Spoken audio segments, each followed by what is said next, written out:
Good morning, ladies and gentlemen.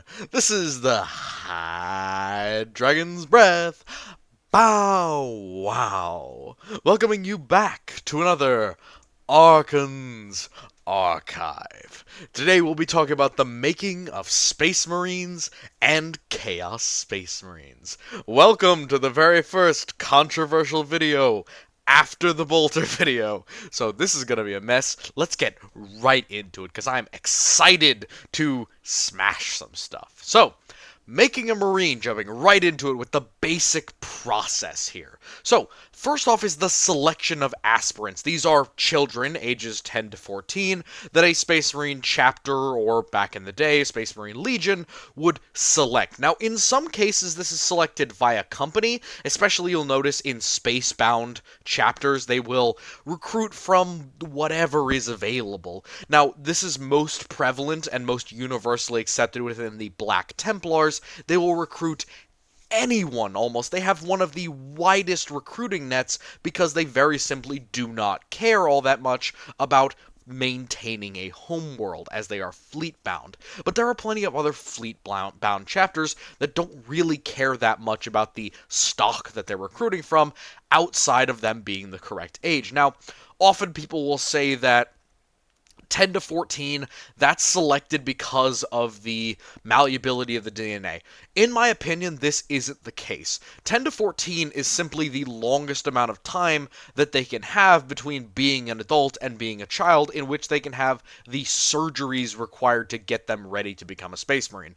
And now my justification for this is mostly based on the fact that Chaos Marines are much less choosy when it comes to their aspirants, and yet they're still able to create perfectly reasonably capable Marines. So in Loyalist's case, that's what we'll be talking about at first, is just the Loyalists. They will pick aspirants between the ages of 10 and 14. They prefer, especially the ones who have homeworlds, they will often keep the population as feral or feudal to increase their resiliency. Big, tough, mean bastards with a relatively durable genotype and a relatively large build inherent to their genetic makeup are preferred because it allows them to survive things like surgery, harsh training, mental trauma much more easily, even at a very young age. We're talking young teenagers and children here. So they prefer to take them from hardy stock.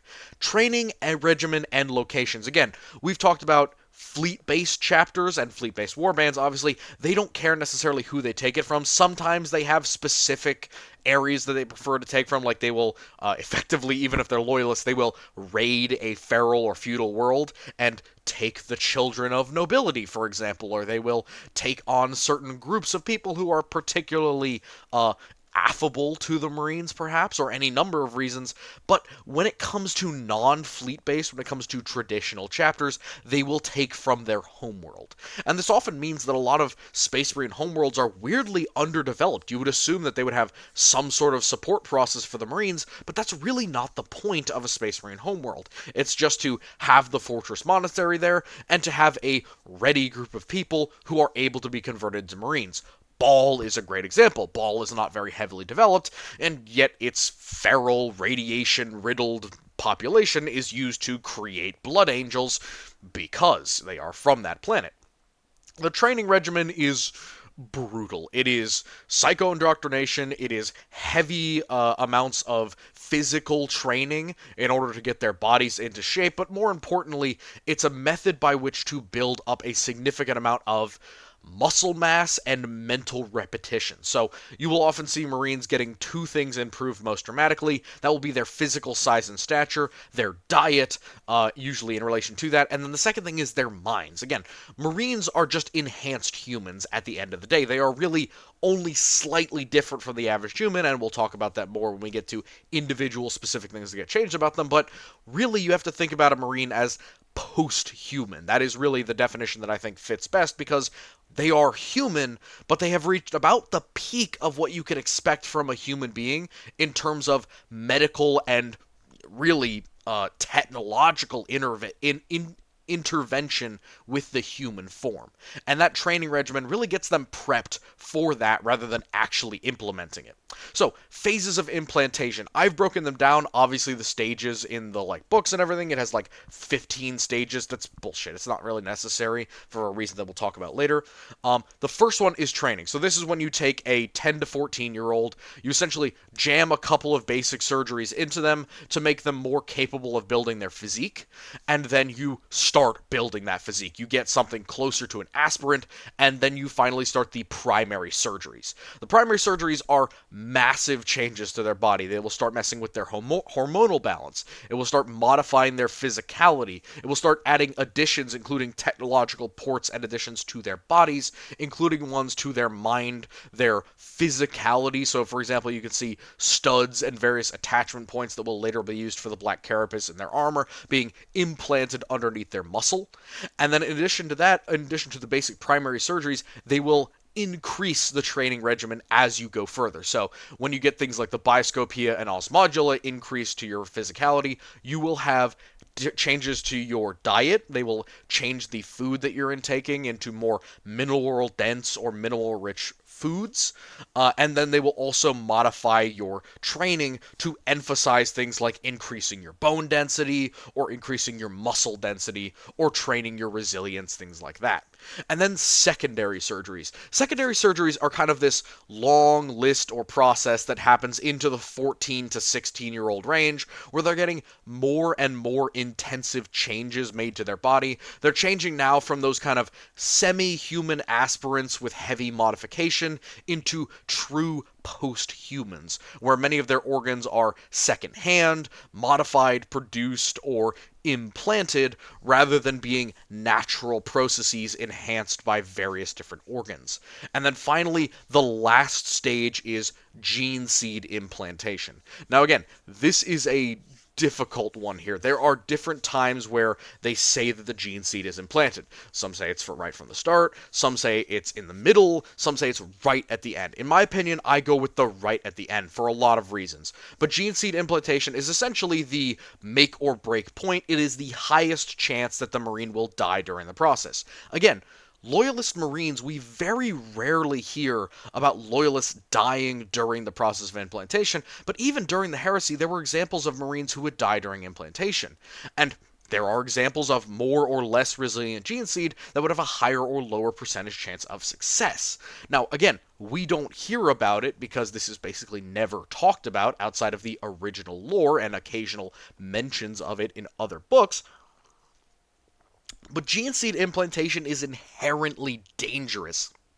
This is effectively taking all of these previous modifications and drastically overhauling the Marine's genetic code, internal material, and gene therapy, essentially giving them a gene therapy dose to modify them dramatically to fit more with their brothers than they do with regular humanity. So, in my opinion, up to the point of the gene seed, a Marine is something that's not unachievable for a regular human. You know, if you went through the process, if you added all these organs, if you modified all these systems and trained in this way, you would create something very close to an Astartes, but it's not quite there until the gene seed is added. And the other thing is, the gene seed implantation, if you didn't have it, if you went through that process and didn't have it, there's a dramatic danger of your body eventually rejecting some of these modifications. Especially some of the more esoteric ones, the body will reject.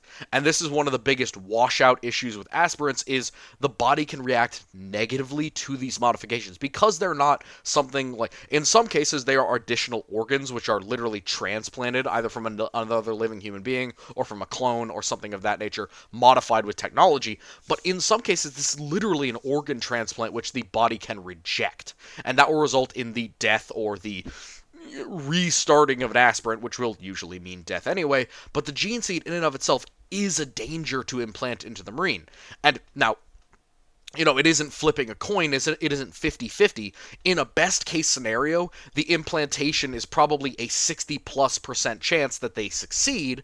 Matter of fact, with ideal situation, it's probably a lot closer to 80% chance that they survive the process, but that 20% chance, it's still the chance that you end up with something so heavily damaged by the gene seed implantation, or, of course, they can reject the gene seed outright, that it will result in the Marine dying during the process. Again, we don't hear about this because effectively it's something that's, squished under the rug. We don't really hear about it, but gene seed is dangerous. It is effectively a full body semi-gene replacement or semi-gene enhancement that assists with acclimating the body to all of these modifications while also changing their function in line with the gene seed. Because, of course, gene seed from a salamander and gene seed from a blood angel are totally different. And for example, if you don't have a certain blood angel modification to the implantation, the gene seed from the blood angel will just kill you.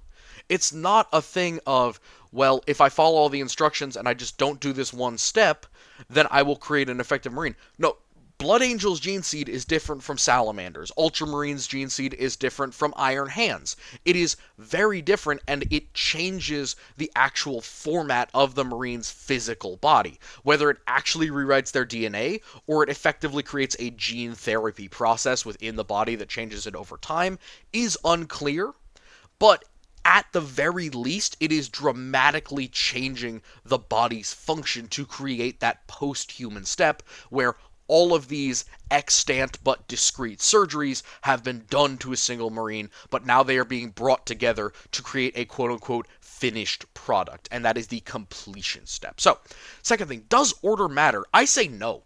I say that this order of the phases is completely irrelevant. You could, in theory, produce a large number of these in similar batches. So, for example, phase 1, 2, and 3 can basically all be introduced at the same time. Phase 4 and 5, same time. Phases 7 through 9, again, relatively similar to each other. Does this mean that you could do all of the surgeries in one single step? Technically, yes. In my opinion, absolutely yes, because obviously a Chaos Warband wouldn't bother with this, and we'll talk about the result of that in a bit at the end of this video, but in my opinion, you could not only conjoin a bunch of these into one or several surgeries, but you could also theoretically do all of them at the same time and then proceed with gene seed implantation within a short period of time. So for example, you could get all of the modifications, all of them, within a couple of surgeries, within a couple of months essentially, with no training in between. And then you could train them with all of their modifications without the gene seed, and you will effectively get something akin to Scout Marines. But then you implant the gene seed, and it cuts off the process that would eventually lead to them rejecting their implants. So you train them with all of their modifications, then you implant the gene seed in order to, quote-unquote, save their life from rejecting the implants, because that will happen. This is more than 20 different surgeries on a single human being, even if only half of them are actual organ transplants. Now, again, I'm no doctor, but I do know what the percentage chance is that you reject a donor organ, and 10 surgeries in a row is not great odds that you don't reject at least one of them. Now, again, they are medically and modified, and they have gene therapies and things to help with this, but lowering the percentage chance does not make it zero. And with 10 separate rolls of the dice, pretty high chance that there's something wrong. So that's what the gene seed really does, is it does this overall modification to bring all of these modifications together, and it also does a long-term genetic rewrite or genetic modification to create an Astartes of X gene stock. So, in effect, this whole process results in a full-grown, absolutely battle-ready Astartes by the age of 20 years old, roughly. All their training complete, all their equipping complete, every modification complete by the age of 20 years old, starting at 14. So, bare minimum, it takes 6 years to make a traditional, unmodified Loyalist Astartes. Maximum, it takes around a decade to make an actual Space Marine. Now again, that's a lot. This is why I always talk about Marines never being at full strength or full chapter strength. 10 years you have to wait to even get a functional Marine, and any shortcuts that you make in that process risks danger to the Astartes, and more importantly to the ever so incredibly valuable Gene Seed that Loyalists will never risk it, unlike Chaos Marines, but we'll talk about them later as I mentioned. So, let's talk about making a Marine, the timeline and the modification breakdown. Timeline's a little bit less relevant here. We're just going to be talking about all of the individual modifications here. So I've split them up into 3 groups. Now this will apply to Chaos as well, and we'll talk about that later, but this is really my down and dirty, what do you need to do to make a Marine, what's necessary, what's not necessary. In theory, if you were on a time crunch, if there was danger, if there was theoretically some sort of interference. The first most important one is the Gene Seed. It is this end of the process, massive gene therapy rewrite of the Marine's biology. Now again, it goes in line with the Primarch that the Gene Seed was sourced from. If you're taking Vulcan's Gene Seed as a salamander, you're going to grow in size, the atmosphere of Nocturne is going to turn your skin coal black. If you are taking the Gene Seed of Alfarius, the Alpha Legion, you are going to grow only slightly more than the average human. You are going to become probably a little bit more aquiline in feature. You're going to have modifications that change you to look more like the Primarch. Now again, there have been cutbacks and changes in the lore about how much Gene Seed modifies you to look like your Primarch, but if you look at the original legions, if you lined up 10 Luna Wolves next to Horus, they look remarkably similar, regardless of what world they came from. And the more interesting thing, when you draw from the same source, if everyone comes from the same feral world, it doesn't matter what the Gene Seed does, you're all going to share some similar characteristics. For example, if you all had aquiline features to begin with, and you take the Gene Seed, it will modify you, but you might still all have aquiline features. Now, the best example of this overwrite or rewrite, is Baal, the radiation-riddled, thin, gangly peasants of Baal come out of the Blood Angel process demigods, lords of men, perfected, beautiful, really beautiful in the traditional sense of human beauty, and that is attributed to Sanguinius. That is attributed to the glory of the Red Angel. And realistically, they're not wrong, because it's a result of the Gene Seed. It's a result of that Gene Seed copying Sanguinius's genetics onto the genetics of a Baalite citizen. So there's a modification there. Again, there have been backs and forths over how dramatic this change actually is and how much it changes. So, for example, when you talk about chimeric Gene Seed mixing and matching, there are examples where Chaos Legion traits will show up more than Loyalist traits. So, for example, the Carcharodons, if you believe the theory that they are half Raven Guard, half Night Lord, which I do, they have Night Lord eyes, Raven Guard skin, and the mentality of the Raven Guards. It's a mix and match type of thing, and obviously with things like the Blood Angels, it's an actual change to their mentality as well. So that's almost has an inherent genetic memory. And that also follows with the progenoids. So the progenoids are in the neck and in the chest. Both of them are removable, but the neck one is far more easy to get to, and the surgery for it can literally be performed in the field. The chest can be removed, and it is sometimes removed from Blood Angels in the Death Company. They will have a significant surgery to remove their progenoid so that they will be able to go into battle and not need to be recovered. But these are essentially the inserted portions of new Gene Seed that will then grow to maturity. The neck one will grow to maturity in 5 years. The chest one will grow to maturity in a decade. Again, a 30-year-old Marine will have both his neck and chest ready to go, and he will have them both or a singular one removed so that more Marines can be made with his Gene Seed.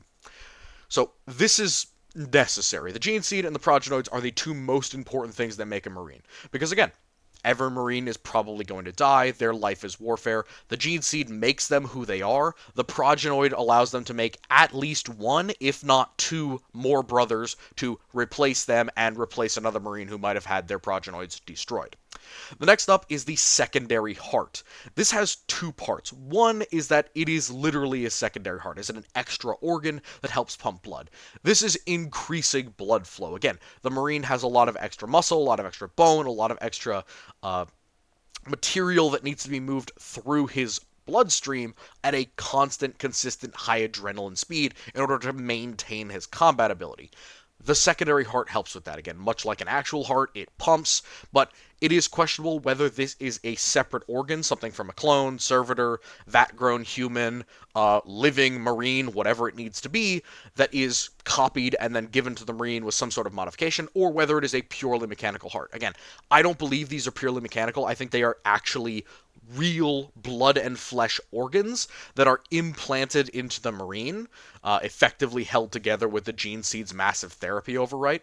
So, next up, third lung. Now, again, this is called something very specific, but it is effectively a third lung. Like I talked about before, you can't treat Astartes organs as some sort of backup. That's not what they are.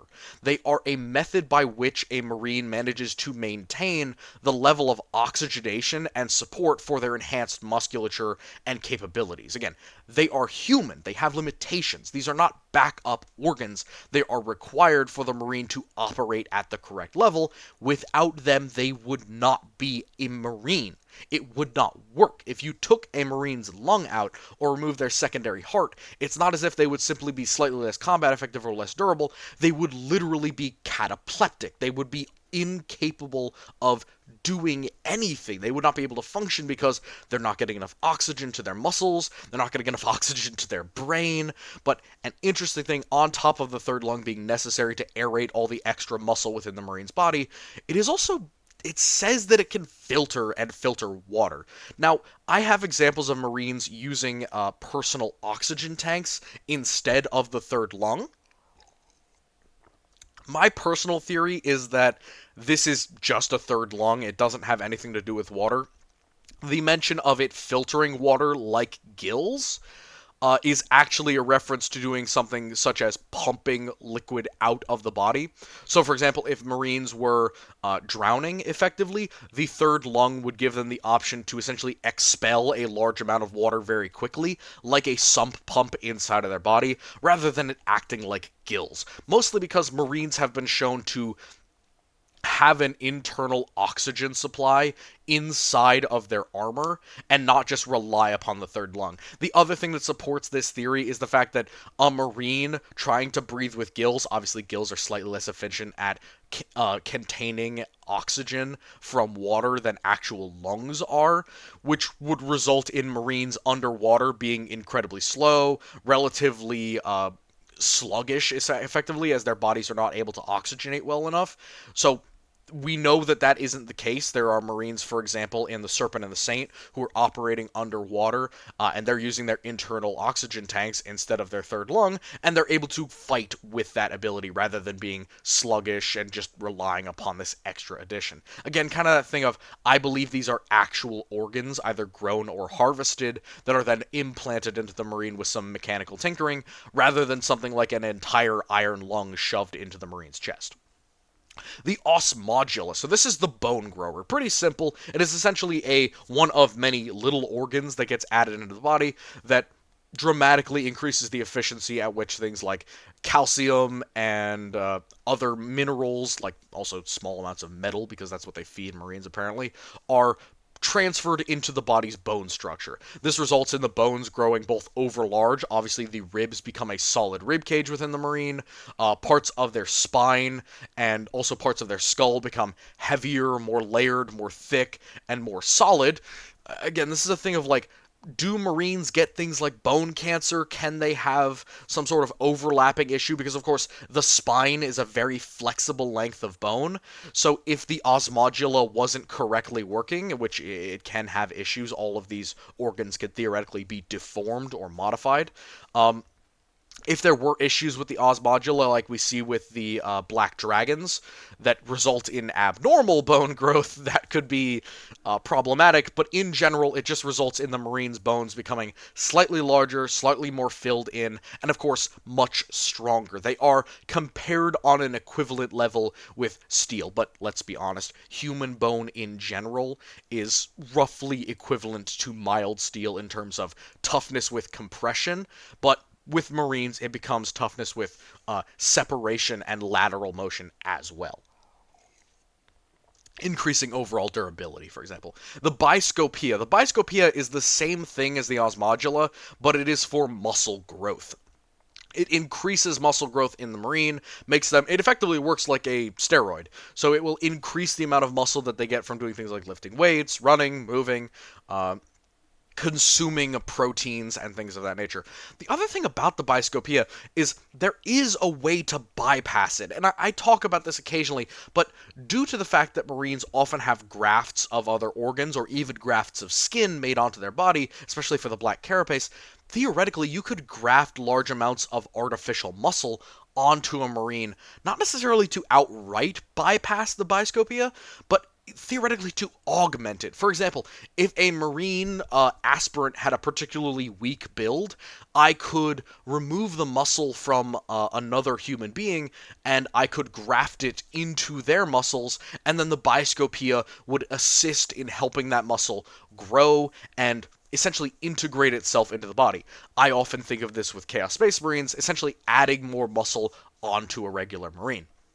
Now, it won't usually be necessary, and generally the biscopia is capable of doing its job by itself, but it is an option when we come to Chaos Marines. The Black Carapace. So this is an under and overskin graft. It is essentially those plugs or steel bolts that you see sticking out of a Marine's skin. They literally flay the Marine alive, stick a bunch of black attachments to his body, and then attach it to the underside of his power armor so that he effectively has a bunch of haptic feedback connections to his armor.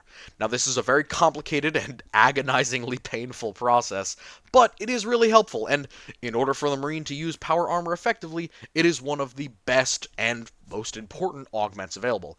Now, we move on from the necessary to the nice to have. Without these, a Marine could still be made, but it would be a dramatically inferior Marine to something like the Loyalist Standard. So in terms of nice to have, the first one up is the Lineman's Ear. Lineman's ear is literally like a replacement ear. They essentially cut out and remove portions of the regular human ear, and they replace it with what I call smart ear protection. Now, the biggest things with Lineman's ear is, number one, it removes things like vertigo or incoherency feelings from the Marine. It prevents them from suffering those kind of pressure and atmospheric issues by increasing the protection for their inner ear and their brain chemistry, essentially. The other thing that it can do is, like Smart Ear Pro, if you've ever been to a gun range with electronic ear protection, it can siphon out and section away certain sounds or noises to lessen the effect of things like shock, explosions, detonations, reverberations of noise on the Marine's ear. Now, it isn't foolproof, and it could definitely be damaged, destroyed, or broken, but it is a very effective way of preventing Marines from going into things like shock, from having their eardrums literally explode. Again, it can happen, but it is much harder to do with the Lineman's ear than it was with the human ear. The Sasan membrane, or the Sasan membrane, this is a little bit of a complicated one. On the one side, there's a lot of things that you can put into the Sasan membrane, like stents, medical modifications, stims, all that kind of stuff. But this is essentially a secondary brain case. So the human brain naturally has a layer of material between the skull and the brain that holds in a lot of cerebrospinal fluid and other types of fluids that keep the brain in its kind of nice, comfortable sac so that it resists things like shaking or impacts. The Sasan membrane does that as a second layer, but it also has a much more important one. It is a brain surgery, but it is a suspension sac. What it really does is it expends a whole bunch of hormones and chemicals into the brain to put it into a suspension state.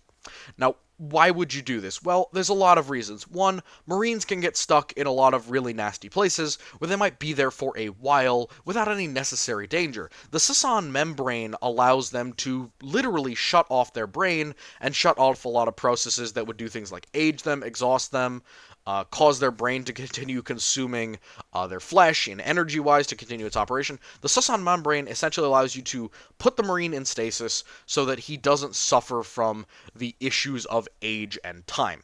There are examples of Marines going up to 500 plus years, essentially floating through space with the Sisson on. It is not a perfect process, and obviously it does shut down the brain, so it would do something like put a Marine in stasis. But it's definitely an option and an interesting one, so I put it in the nice to have, just because it has a lot of options with its modification, and it is a very important part to keep the Marine from aging in times where he doesn't need to. The hemostema, this is a blood enhancer. Now, there's a lot of parts to it, but the blood enhancer part of the hemostema essentially allows the blood of the Marine, not only does it make it a very bright, vibrant red, but it also allows it to carry more oxygen per platelet, or per blood cell, essentially. So it will increase the surface area or the number of surfaces in which the Marine's blood can carry oxygen. This essentially is another thing that just helps out with the third lung and the secondary heart to allow blood flow to all of the enhanced organs and muscles of the Marine. Again, theoretically, you could have a Marine without the hemostema, but it would just limit the amount of adrenaline, the amount of oxygen they could consume. It would probably decrease their endurance, because they're going to have a harder time pumping oxygen into their muscles. The oculobe. This is a Mark 1.5 eyeball, really. The modifications for this are pretty simple. It increases their night vision ability. It decreases their functional weakness to things like changes in light, or it can enhance their vision. One of the things that the oculobe does not do, however, and also Space Marine armor does not do, it has a harder time dealing with quick changes in light level.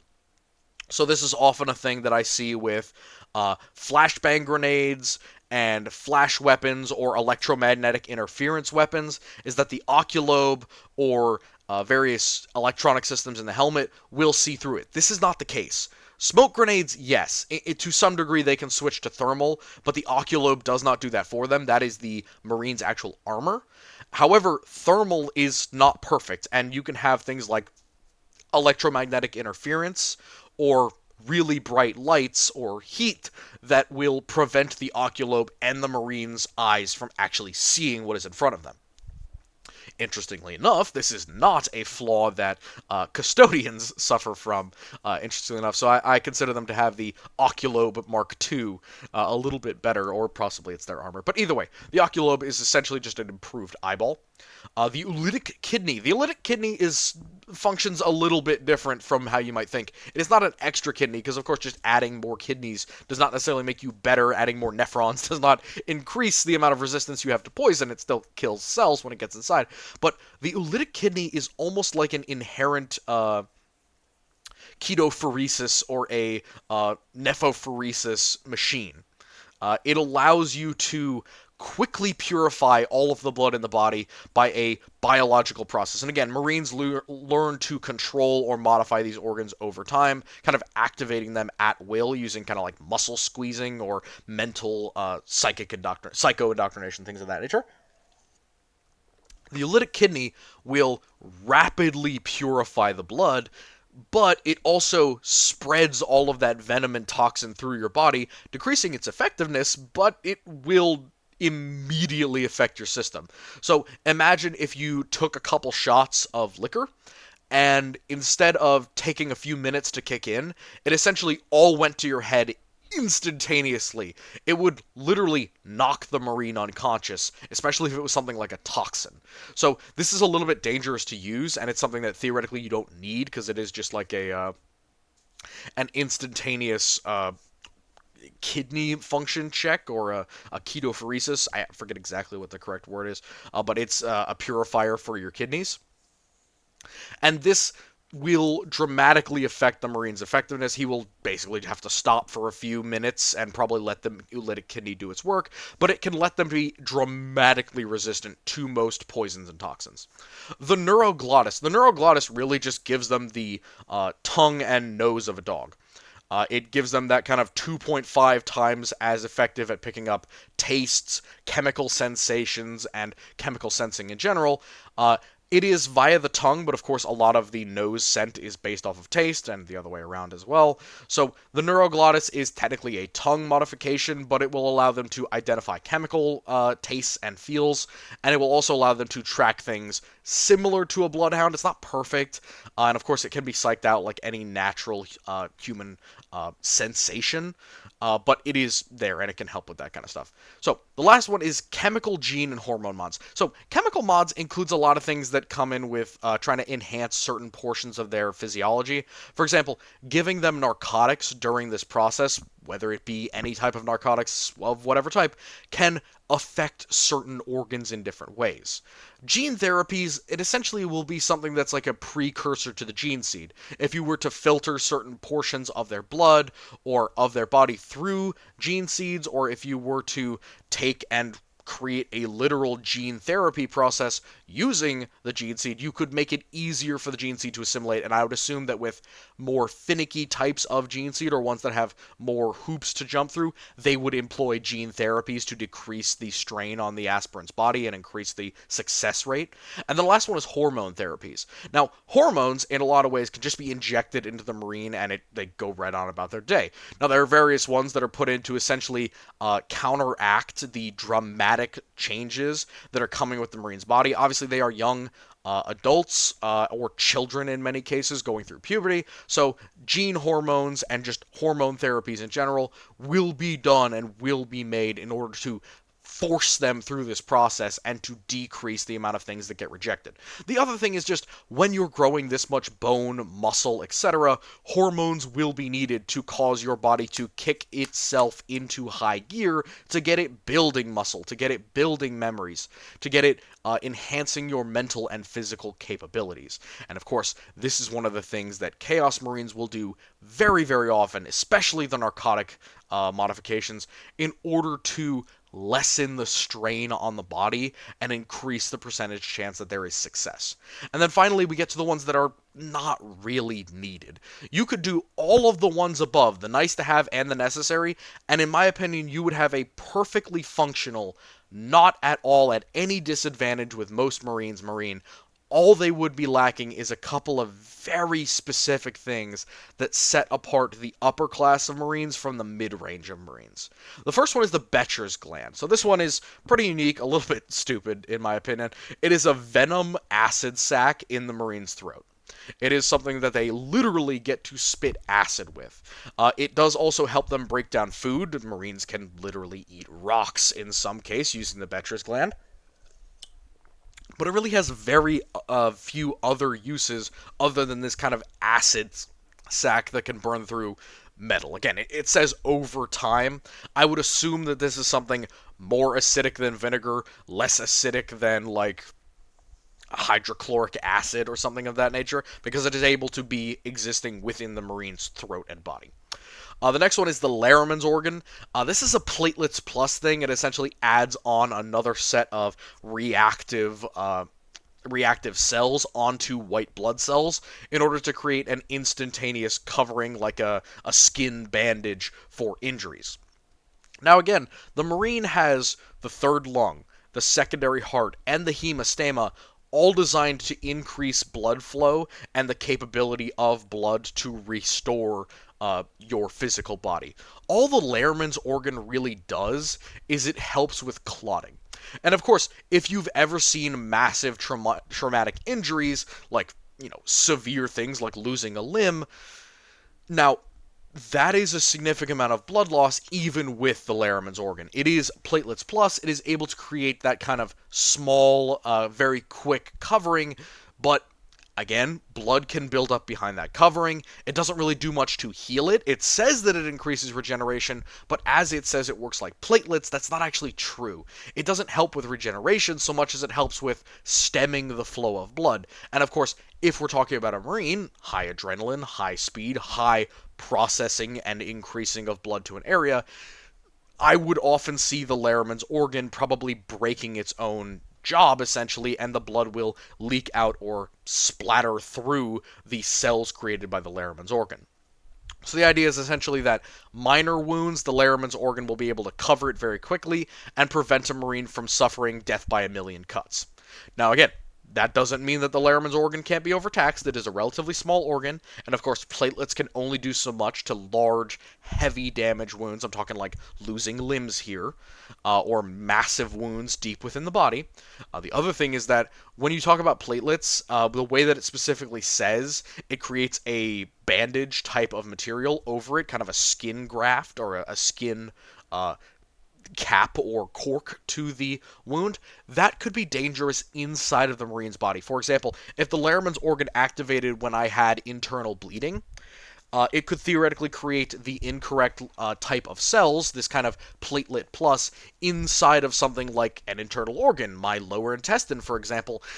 And that would be very dangerous. There's now a foreign set of cells that a modified organ has created inside of my body that could lead to something like more internal bleeding, blood clot, an aneurysm, any type of modification to the blood flow that is abnormal, which the Laraman's organ absolutely is, could result in negative side effects. That's why I've put it in the not really needed, because quite frankly, outside of a very specific set of scenarios, the Laraman's organ is kind of either pointless or dangerous, and is only slightly more helpful in certain scenarios. The next one is the, I'm trying to pronounce this, catalespian node. It is a sleep reducer. It allows the Marine to turn off sections of their brain, essentially operate on autopilot to give themselves a rest while in combat or on the move. It can allow them to only need 4 hours of sleep a day, but it is very importantly noted that this is not a replacement for sleep, rest, recovery, and food. This essentially allows you to not burn your brain out over a long period of time. So I would assume that no more than 48 hours, maybe a little bit more than that, could you operate with the catalespian node active, because this thing of sleeping for 4 hours or resting for 4 hours and then turning off sections of your brain, not only will that inhibit your ability to fight, because I don't know about you, but if you turned off a certain section of my brain, I would no longer be operating at peak performance, but it allows a Marine to go into combat and remain in combat for multiple days at a time with really minimal downtime. 4 hours is pretty easy to buy yourself if you're a Marine, because of course you can just run back behind the lines 4 hours away from the enemy, sit down in a gully somewhere and take a nap. And that is a pretty effective way for the catalespian node to keep you combat effective over multiple days of combat. The Preominor.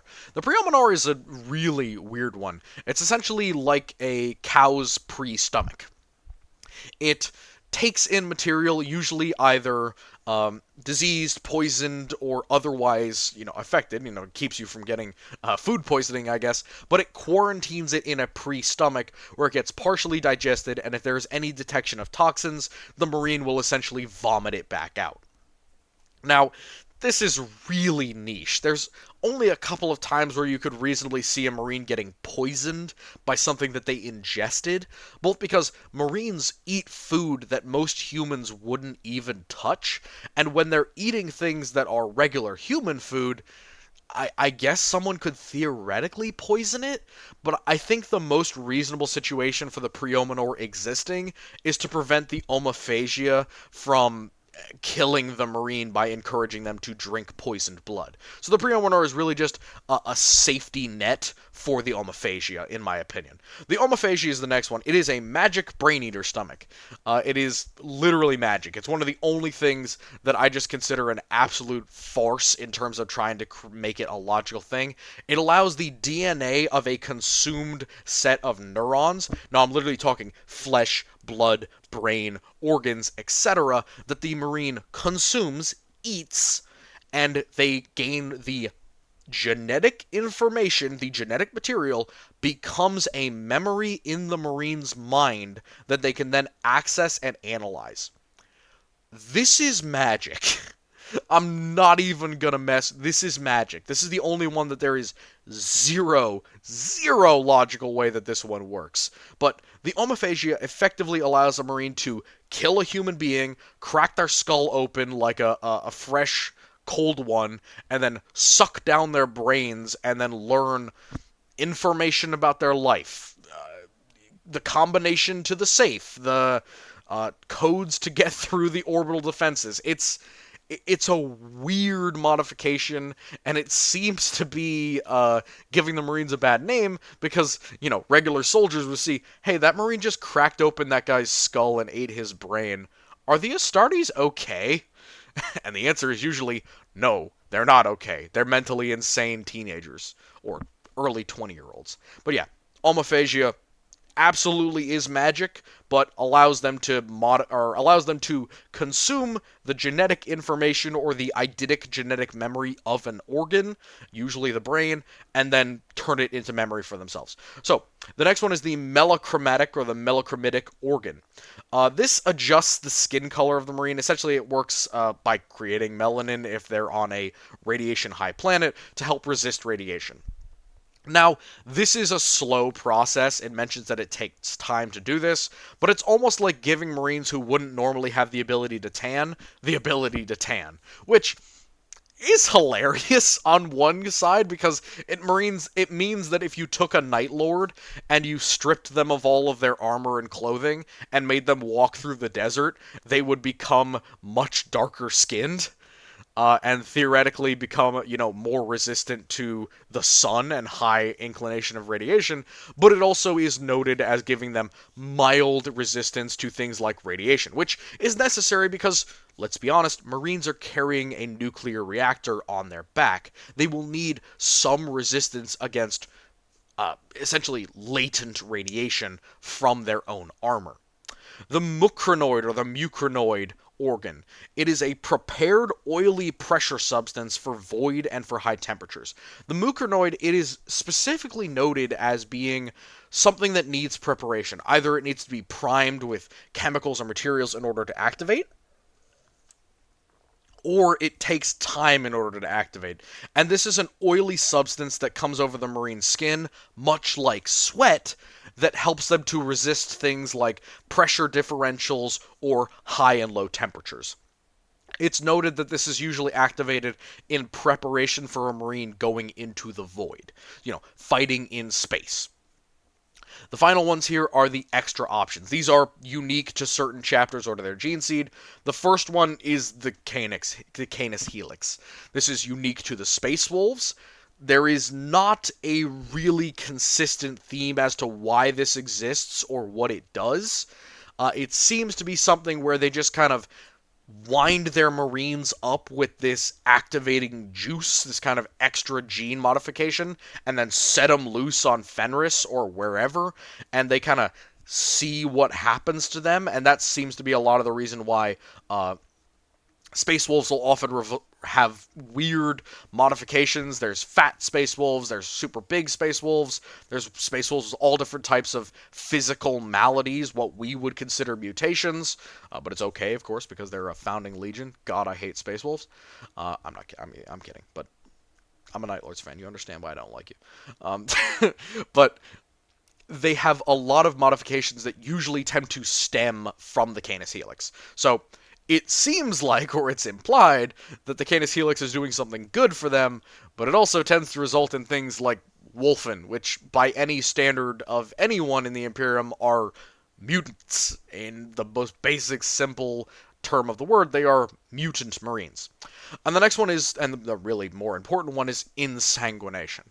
Insanguination is a system where blood angels are shut inside of a coffin with their gene seed installed. They are fed a bunch of blood angels' blood mixed with what was originally Sanguinius's blood, and they are really forced to experience the agony of the blood angels upon the death of their Primarch. This literally is just a method to give blood angels post-traumatic stress disorder. And I know that this is required to make the Blood Angels gene seed viable. In order to make the Blood Angels work, in order to make their gene seed function and integrate with the Marine, they need to have the blood of Sanguinius flowing through their veins. That's the whole point of insanguination. Otherwise, they wouldn't do it. The real thing is because gene seed for the Blood Angels would not work without insanguination. At least that's what I've been led to believe, with the downside that it also activates the negative side of Blood Angels gene seed, making them fucking crazy over time, and of course they drink blood to prevent that from happening. So, prophetic visions, eventual insanity, psychosis, all of these things are a result of insanguination. However, without insanguination, the Blood Angels would simply cease to exist as a chapter because their gene seed will not work without the insanguination. That is what I know of it, and that is how I'm treating it at the moment. So, why Chaos Space Marines are different. And this is kind of the really important thing here. And there's a couple of reasons. One, the original gene seed. So, there are two different types of OG gene seed from back in the Heresy. There are the ones that were messed up to begin with, the Thousand Sons with their messed up flesh change where they would become spawn because Magnus's gene seed is horribly mutated. And there's the Emperor's Children where they had some sort of genophage going on with them where they would have their Marines essentially die of an uncurable genetic illness over time. So there are ones that had inherent flaws within their gene seed that were solved with the coming of the Primarch. So that's one type. And then there's the other type. There's the Night Lord's gene seed. The Night Lord's gene seed is, for lack of another word, strong. Even after the Heresy, it remains strong. The Night Lord's gene seed was able to take horrible aspirants. It was able to take bad training, poor operational control, and, quite frankly, bad implementation, and turn them into functional Marines, which is rare. It is very rare that we hear about random gangers or older Marine recruits being brought up from a world and given standard gene seed, and that resulting in a functional Marine. The Night Lords are one of the only exceptions to that rule, where their gene seed seems to be accepting or strong enough to smooth out more inconsistencies within the process, as opposed to the Thousand Sons and the Emperor's Children. So that's the first one. Just at baseline, we already have problems with some of the traitor gene seed. The next one is chaos corruption upon existing stocks of gene seed. The big three here are the Death Guard and the big two are the Death Guard and the Lunar Wolves, with a second issue with the World Eaters that we'll talk about in a second. With the Death Guard, there is essentially very little pure Death Guard gene seed around. Most of it is corrupted by Nurgle. Post-haste, step 1, initially, it's corrupted. This occurs due to Mortarion being corrupted. With Mortarion's corruption, and with, of course, the creation of the first Plague Marines, Grulgor, and then eventually with Callus Typhon turning all of his Marines to Chaos, their gene seed is fucked.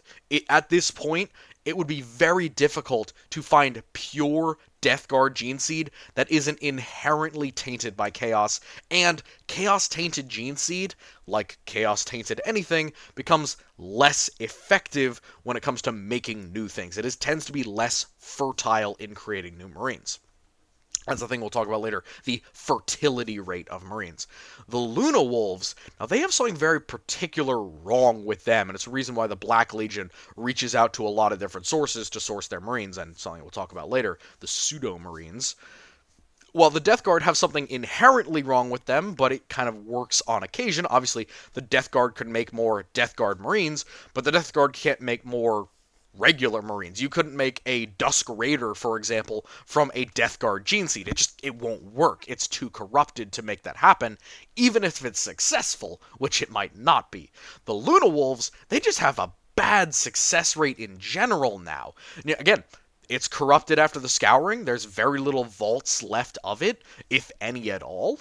And of course, most of it isn't pure. Most of it's been in the warp for centuries, if not decades. And if it was inside of a Black Legionary during the scouring, they fled into the Eye of Terror, which resulted in them being exposed to the warp for extended periods of time. Their gene seed is all out of whack, and it will dramatically decrease the success rate even if you follow all of the steps. So, Luna Wolves and Death Guard, they're an example of the actual inherent gene seed being corrupted after the heresy. Then you have the World Eaters. Now, the World Eaters don't necessarily have anything wrong with their gene seed. Again, they have some of the same corruption issues that the Death Guard and Luna Wolves have, but to a lesser degree. The Luna Wolves, it happens because Horus is absolutely obliterated, and there's no way to kind of reform the Legion with his genetic template.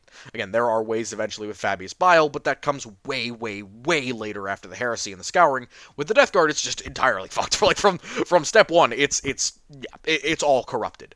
With the World Eaters, they have a tradition that literally corrupts their gene seed and makes their percentage chance of success lower. They have the Butcher's Nails, and the various slightly worse versions of the Butcher's Nails, because of course, the ability to create the Butcher's Nails kind of dies with Angron to a degree. Now, you can create inferior versions of it, but Angron's original nails are unique to Angron because he is a Primarch. The ones that he gives to his original Marines, like Karn, are also unique, as opposed to the ones that are introduced post-heresy. Now, there are many examples of World Eaters simply calling all of them Butcher's Nails. It's all the same thing.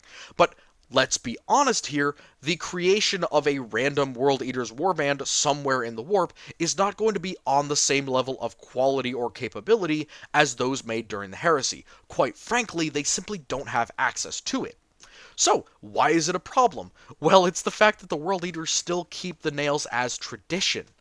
Again, tradition in this case is making it harder for their Marines to operate. It is more dangerous for them to function. So the World Eaters are having this issue where, well, by tradition, I have to put nails in the aspirants, but the nails are making it more unlikely that they will actually survive the process because I am sticking a bunch of electronic probes into their brain before ever I give them gene seed.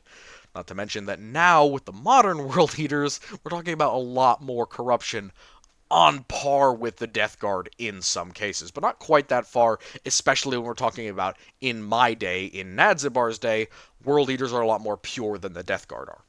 So, Fertile Chaos Marines. In general, assuming you followed all of the process, went through all the organs, did all the gene therapy that you possibly could, had the assistance of any operatives or individuals, apothecaries, whatever, that you needed to do, Chaos Space Marine gene seed from someone like a Death Guard Marine, a Thousand Suns Marine, any of those individuals has roughly a 30% chance of success. That is the chance of rolling a 5 or a 6 on a d6. Not a very good chance if we're being honest right there. Versus the Fertile Chaos Marines. Now, what is a Fertile Chaos Marine? It is a Marine who is not a veteran of the Long War. It is a Marine who is created with Loyalist, or at least with pure stock gene seed, who is put through a process to make them an effective Marine who is using not Legion stock. Now, with Night Lords, this can happen. You can have pure gene seed, but it needs to come from, again, a pure Night Lord or a hybrid. Hybrids can create similar sets of gene seed. Again, we've talked about chimeric gene seed before, but I will go into it later with different things. But this Fertile Marines, these ones created from Loyalists or from uncorrupted stock, can have a much higher success chance, between 40% and 60%, depending on what organs you add and what modifications you choose, and of course, how the process is completed. So, if you did absolutely everything and you're using relatively forgiving gene seed, like Night Lord gene seed, or probably something similar to like Ultramarines gene seed, you could reasonably expect that you have a 60% chance of producing a Marine, no matter the circumstances, with that gene seed, if it is fertile. If there are extenuating circumstances, if you're forced to put it into a less than perfect applicant, if you don't have a chance to train them, if you might be lacking some of the organs, this could go down to 40%. But even then, for a warband, the idea of creating fertile Marines is very important because, of course, they need as many bodies as possible, which means that they're willing to flip the coin because if the Marine grows up, they will, of course, remove both of their progenoids, and then you have another 2 coins to flip. And even if it's a 40% chance, there's a pretty consistent chance that you'll be able to milk this process and farm this process out to create more and more Marines. Again, it's all about numbers within Chaos and what you can effectively equip and field. So that 40 to 60% chance is way better than the 30% chance that we have with our kind of corrupted, shitty gene seed from back in the Heresy. Next one. Skipping the selection, training, surgical, and indoctrination phases. Often I will talk about Space Marines, especially Chaos Space Marines, cutting corners of the Marine creation process in order to create different modifications or to more quickly field Marines. Now, skipping the selection process is pretty common for Chaos Marines. It's not unreasonable to say, I don't need a perfect 14-year-old from a feral world with a large build who fits the genetic template of all of our... It's not necessary. Most Chaos Marines literally don't even care about that. They will just pick the child of a cultist, grab them, bulk them up, give them steroids, and then throw the gene seed at them with the organs and see if it sticks. And again, that's that kind of 40% to 30% success rate. Again, if they're more picky, it might get higher. The next one is surgical. There are certain surgeries, like we talked about with the optional or the less important ones, where it's going to be an option of, well, maybe we don't have this technology, maybe we don't have this organ, maybe we don't have it available, maybe we don't need it, we don't care about it, we can skip it and create the Marines faster. Again, a loyalist might take as long as a decade or as short as 6+ years in order to make a functional Marine. You skip a bunch of the surgical steps, you're dropping it by 4, 5, 6 years in order to make a Marine within a year or a couple of years or maybe half a decade at the absolute longest if you're using a bunch of surgical methods to help them out with that. And the last one is indoctrination. Now, psycho-indoctrination is something that happens to all Marines, whether they're Chaos or Loyalists, but there's certain parts that you can skip. Obviously, Loyalists will be psycho-indoctrinated to do things like operate vehicles. They'll be psycho-indoctrinated to use their weapons, equipment, armor, to talk with individual people, to deal with different threats. Chaos Marines, while they might write a bunch of programs for that, and yes, psycho-indoctrination is very close to like not Agent Orange, but, Clockwork Orange style implementation of, like, memory phages and increasing their mental capabilities by literally shoving information into their brain and flashing it into them, MK Ultra style, or, like, subliminal cut style, forcing them to understand info. It has a bunch of gaps and sections in it that can be a problem, and for Chaos Marines, they will often have a lot of time or just prefer to teach them themselves or let them learn by themselves. Sometimes warbands just take new aspirants, give them all of their weapons and equipment, tell them how to basically use it, and then shove them onto the front line of the battlefield. Training or no, prep or no, let them sink or swim, and that is a very common Chaos sentiment that really honestly smacks of the Black Templars more than it smacks of any other Chaos or Loyalist forces. So you could skip all of these to increase the speed at which you create Marines. And then finally we get to Core Furon Marines. This is a unique situation where you take a much older human, whether it be a Chaos follower, an exalted cultist, a demagogue of another cult, and then you create a Marine out of them. This will essentially have them take in all of the modifications in a much slower, more gradual pace, and then you give them the gene seed in steps. So they will never create something like another progenoid gland, but they will have the gene therapy of a Marine. Now, this doesn't grant them as much resistance to time, to age, all that stuff, as opposed to a regular Marine, and like we see with Core Furon, it doesn't really turn you into an Astartes, so much as it gives you Astartes-like strength and abilities, in exchange for maybe a little bit of disadvantages in terms of your overall capability and capacity as a Marine. But this Corfuron Marine idea can be applied to other things. We will often see Marines who are particularly aged or particularly more human. They might be a result of this Corfuron-esque process that we will talk about more with pseudo-Marines. So, moving on. Why Chaos Space Marines are both better and worse. So I have a very complicated graphic here that we're going to talk about. It is the upshifting bell curve with time, methods, and resources improve. So the bell curve is this idea that there is a poor performance of roughly 16%, average performance of roughly 68%, and a high performance of another roughly 16%. Essentially, there is this internal average, which is on par with the average Loyalist Marine. There is a much higher performance, which is pretty much unreachable for most Loyalists.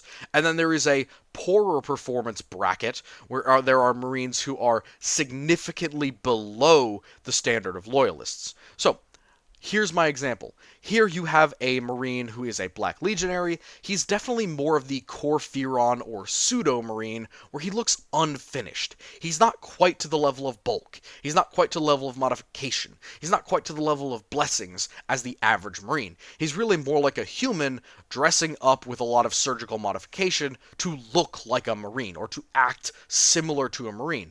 He will perform worse than average. And then we get to average. Of course, we have the average legionnaire here. In this case, they are Emperor's Children and a Word Bearer.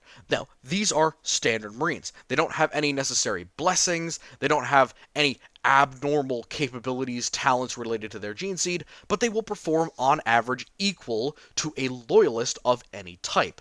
And then you get to the upper 16%. These are your high performers.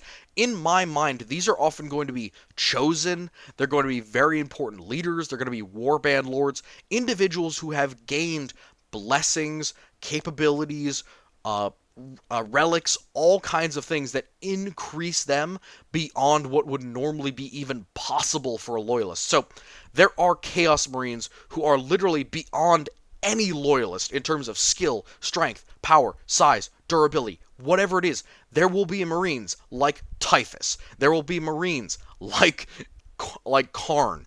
There will be Marines who are simply far beyond any Loyalist could ever reach, no matter what, simply because Chaos has blessed them beyond a regular Astartes, to the point where they are no longer functioning within the same rules. Now, that means that there is a much higher bracket where only Chaos Marines can reach. No Loyalist will ever be an equal for certain Chaos Marines in certain areas. And then there's a large portion of Chaos Marines that are just equal with the average Astartes. Again, they might have disadvantages that are made up for by their blessings, or they might have blessings in addition to their regular, normal Astartes physiology that makes them the equal, or slightly better than the equal, of any regular Marine. And then there is the backside, the lower edge, the pseudo-Marines, the Corfurons, the inferior Marines who are created out of necessity, out of limitation, out of speed or haste, or quite frankly, out of need for more bodies, and they will be inferior to the average Marine.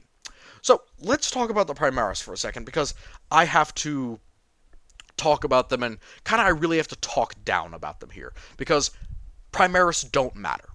I really have to say that right here, right now, on this channel. I will take this stance. The Primaris modifications, Primaris weapons, Primaris additions do not matter. For two reasons. One, they told us the Primaris modification killed roughly 40% of the Marines who went through the process. There's not a single named Marine who went through the process and died, which means that they lied. It is in no way a 40% lethality. So, let's be clear. The Primaris process is a sham. It is a fraud, essentially perpetuated in a way to keep up with the fact that there is no possible way for Loyalists to equal this upper 16%. And unlike Loyalists, who are always made to a standard template as average, a majority of them will be more average, and they will have less poor performers, but less high performers. Chaos was slanting, and is slanting consistently more and more towards high performers. Now, this is mainly based on the idea that blessings are cumulative, And the longer a Chaos Marine lives, the better or the more blessings or modifications he will receive, unlike a Loyalist. Loyalists do not improve with age. They are good to start, and they are good to end. Chaos Marines can start bad or become average, or they can start average and become incredible far beyond their Loyalist counterparts. So, why do the Primaris not matter? That all that they are in the lore, in the canon, in existence, in my estimation, is an arms race equalization. Essentially, the bell curve for Chaos Marines was skewing far too much towards the high performers. They were becoming better and better. There were being more chosen per every warband. There were more warlords. There were more blessed individuals, more named characters, if you want to go that route, than there would ever be for the Loyalists. The Primaris are essentially a way to close that gap so that instead of 30% of Chaos Marines being inherently better than the average Loyalist, now we're back to 16%. We're getting back towards what it used to be during the Heresy and after the Scouring. So, let's talk about Primaris for a bit and the fact that they are just an arms race equalization instead of an actual innovation or improvement upon the Marine process. The first one is sinew coils. Now, I've seen a lot of discussions about this online describing them as drastically increasing the strength of the Marine. That's not what they're for, and that's not what they're described as doing. They are essentially a hydraulic modification or coil inside the joints of the Marine, including their elbow, shoulder, joints of their knees, etc., that can provide two things. One, they improve the tensile strength of those joints, and they can tangentially, but not intentionally, they're not hydraulics, they are coils, they can tangentially affect the amount of explosiveness or the amount of modification or angle increasement at which the Marine can move those joints. So it can effectively increase slightly their amount of strength at certain odd angles or in moving their own limbs, but the real point of the sinew coils is to reinforce the joints. The point is so that an arm, a shoulder, a elbow, a wrist will have a harder time breaking, wrenching, cracking, or moving out of joint than a normal Marine's limb would. This is really to prevent them from becoming heavily injured by things like jerking attacks, things like secondary impacts, things like explosions. Again, this is another modification that will probably affect their range of motion, and it will certainly affect their reactivity, as of course it's going to take modification to deal with, but again, we were lied to about what the Primaris modification actually did, and GW has not been faithful in following on with their original lore, which is why I'm feeling free to flame them about it. And yeah, this is the controversial part of this video. Feel free to comment. The Magnificat. This one really ticked me off, because it is actually something that is full-on impossible. The Magnificat is an unfinished steroid therapy that was applied to the Primarchs. It is one half of a gene therapy for the brain of the Marine, or a steroid therapy for the brain of the Marine, that only affects a certain hemisphere of their brain, and the other half is lost, unfinished. This has essentially been installed into a Marine with very little oversight and, in my opinion, with no concern for the actual effects of an unfinished or a half-completed steroid therapy. Now, if you remember things like the alchemy created to create the Custodians, or what was used to create the Thunder Warriors, you know that there was a balance and there was limitation to what you could do with mental steroidization. That was typified within the Primarchs, the idea that it was an unreachable goal that would be impossible to recreate.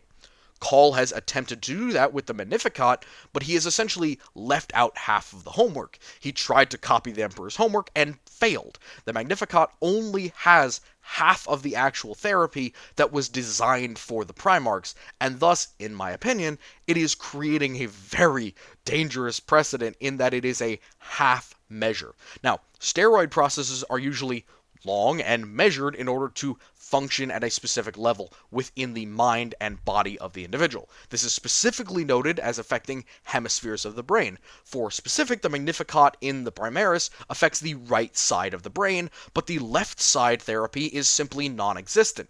Now, apart from the logical inconsistency of affecting one side of the brain and leaving the other one unaffected, and that causing things like brain damage, aneurysms, abnormal, mental function, and damaged brain damage in general, avoiding that, this is simply an unfinished steroid therapy. it is not going to be effective. And it is certainly not going to achieve the thing that it wanted to. So in my opinion, the Magnificat can straight up be thrown out as a modification because it is incomplete. It is not achieving anything that it went out to do so, and any modification that it does is theoretically a danger to the host, because of course you are giving them an untested, non-Astartes intended modification to the brain. To the brain! That is a dangerous option. And again, this is where I think this would kill a lot of Marines. But of course, GW lied to us, and it has not killed gosh darn anyone that we actually know about. Or decrease their numbers, by the way. Thousands of Primaris Marines made overnight, very little mortality amongst those bastards. Again, I'm just given the facts as we've been told by GW. So, Belisarian Furnace. This is the only one that I actually see being legitimately useful as a resuscitation system for the Marine. It is an internal stim as opposed to the external stims offered by the Marine's body armor. So, Marine power armor has stimulants and medicines within it, including combat stims. The Belisarian Furnace is essentially one nestled deep within the hearts of the Marine, or between the hearts, that allows you to effectively, once the body is receiving severe damage, whether you're going into shock, whether you're having a heart attack, whether your hearts are stopping, it will essentially release a last-ditch effort batch of stimulants to try and restart the processes of the heart and to keep the Marine alive. Think of it as like a quick defibrillation for a Marine who's going to die. Again, almost a second wind type of thing, but any Marine who is suffering enough that the Belisarian Furnace activates, in my opinion, is combat ineffective. It will keep them alive, sure, and it might restart their heart enough to continue their regeneration and keep them living, but as we've talked about, once you suffer that kind of traumatic damage to internal organs, even if you're a Marine, you're no longer going to be combat effective. You're going to be walking wounded instead of dead or wounded and dying. So that's really the only one that I could point out as being a massive increase, or any measurable increase whatsoever, unlike the sinew coils of the Magnificat. So again, this plays into the idea that Primaris simply don't matter. They were an arms race equalization, because if they hadn't been introduced as an arbitrary way to artificially increase the relative power level of the Imperial Marine, who has been static while the Chaos Forces have been increasing in power and strength over time, and decreasing the amount of poor performers over time as their processes increase in efficacy, capability, and skill, it has been a way to bring them back up to this equalization point. So, apart from the controversial part of the video, let's move on. Understanding Warband's reproduction. The first one is Pseudo-Marine. So, I talked about the low performers here. What are Pseudo-Marines? It is this idea of taking a inferior start point, so an older individual or a individual who doesn't necessarily fit the correct precedence for the treatments to become an Astartes, and using them as a base point.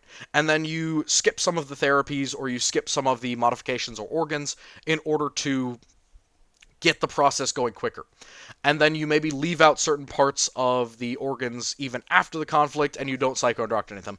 This results in a Marine who is simply not up to the task. He's not average. He's below average, possibly significantly below average, especially if he's missing multiple sets of organs. It's very difficult for certain pseudo-Marines to really be equals with even their average Chaos Brothers, much less the average Loyalist, especially because many of them are introduced in times of great danger, in times of great war. So you will often see, and my favorite example of this is when the Black Legion fights the Ultramarines in any animation, advertisement, video, movie, TV show, game, they just get absolutely bodied by some Loyalist, and the reason is, quite frankly, a lot of warbands, including the Black Legion, they skip out, and they make these skimpy half pseudo-Marines just to get more bodies on the field.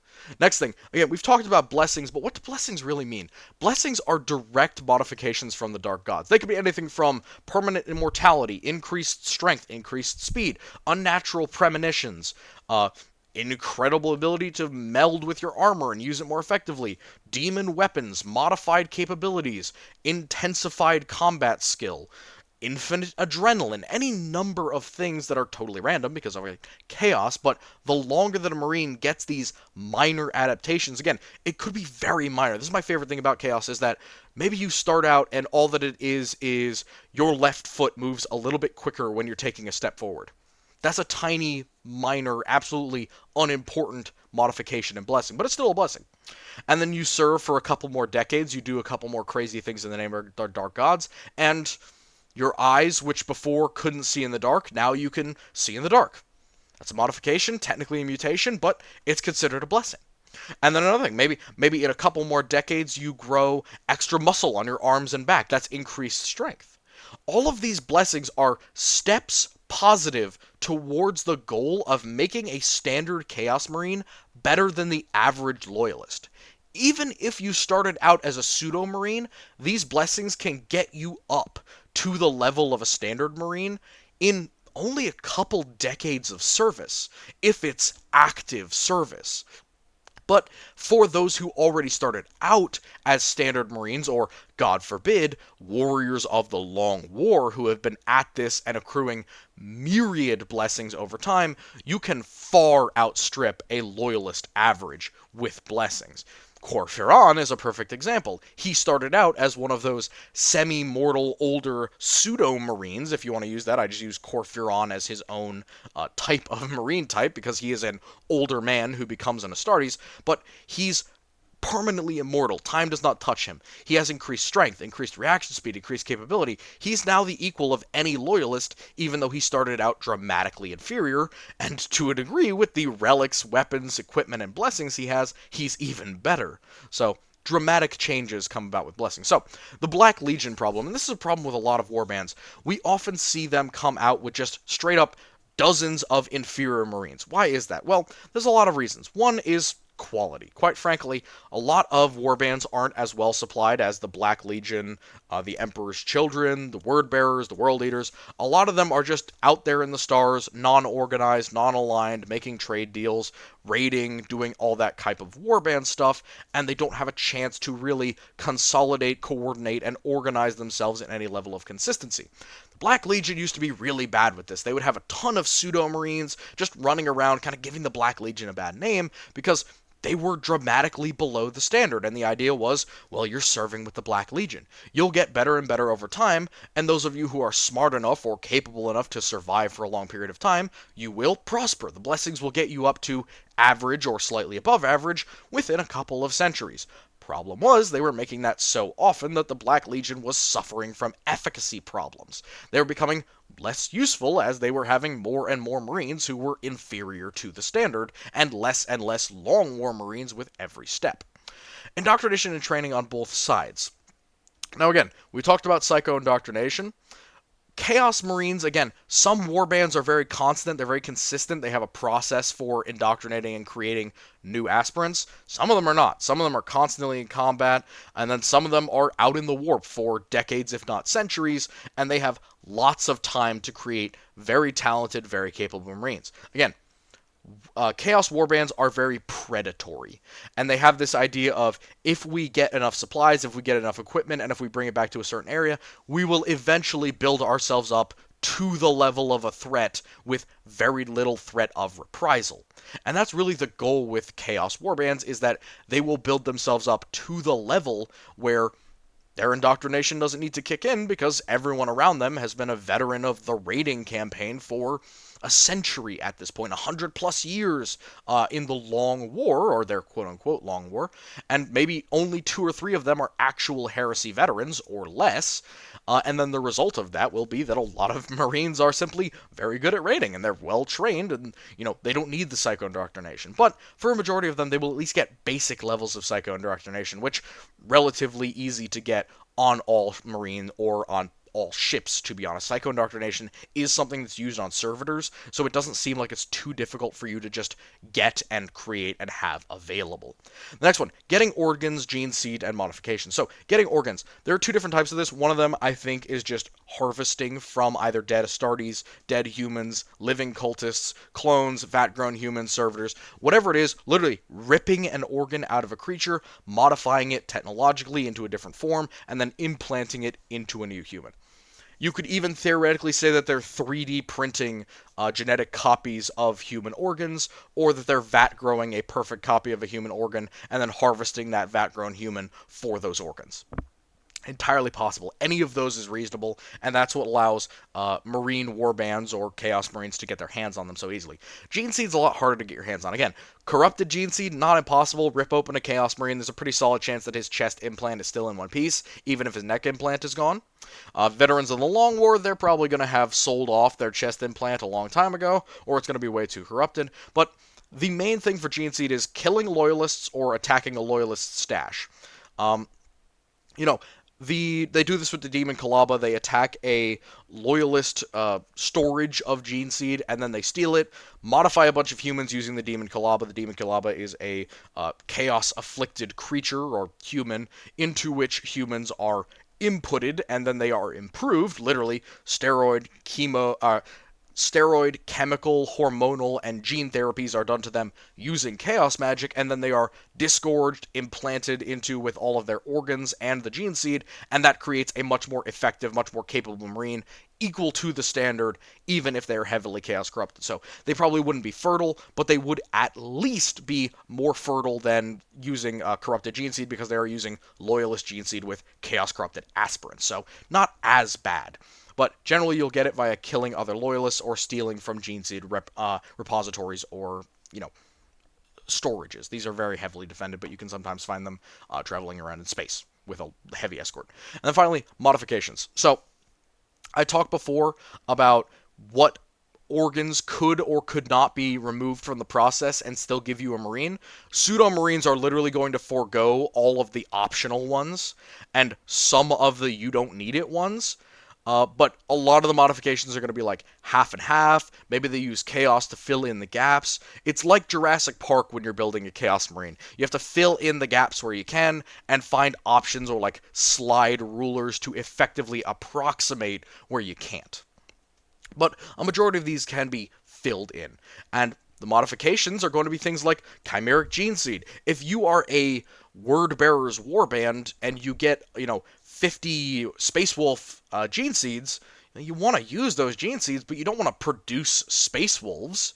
You don't want to make Space Wolves, so maybe you have a process that changes the Gene Seed. Again, this is something that is definitely chaos only. If you were a loyalist, you'd have to force yourself to do Chimeric Gene Seed, which is a mix and modification of things like different organs from different Marines, different minor modifications. For example, there are genetic modifications that come in with the Blood Angels, where certain organs of theirs are deformed or modified in order to fit their Gene Seed, or they're modified by the Gene Seed, and you could approximate that with your Chaos Corruption or with Magic, Chirurgeons, Fabius Bile, Messery, all that type of stuff.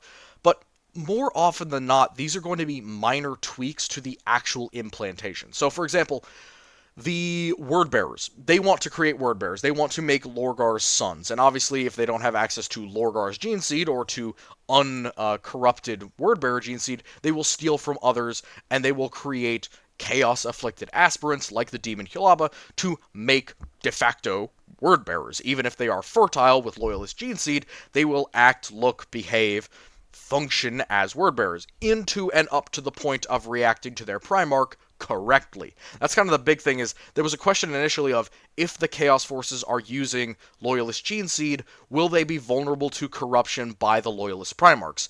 The answer is no. So we have proof of this now. Loyalist Gene Seed inside of a Chaos Marine afflicted by Chaos will react to a Chaos Primarch the correct way, as if it were that Primarch's Gene Seed. That seems to be the indication both from Lorgar and from Mortarion. And also, to a degree, from Angron as well. But we have seen examples of Chaos responds to its own more than the Gene Seed responds to the Gene Sire, especially if it is corrupted. Whew! Acknowledgements. That was a long one. I really hope you enjoyed. This is a controversial video. I am aware that this is controversial. I am aware that I have said a lot of things that people are going to disagree with. That is okay. We can disagree. That's perfectly fine.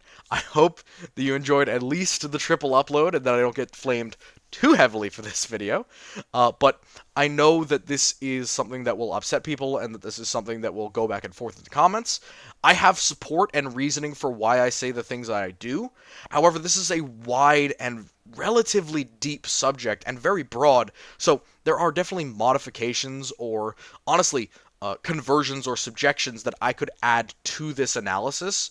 So if you have that input, if you have opinions, if you have comments, anything like that, please comment. I really want to have everyone's opinion on this because this is what I'm going to be using going forward, and it's what I've been using to maintain internal consistency with Marines thus far. Whew, but without further ado, I wish you all a good night.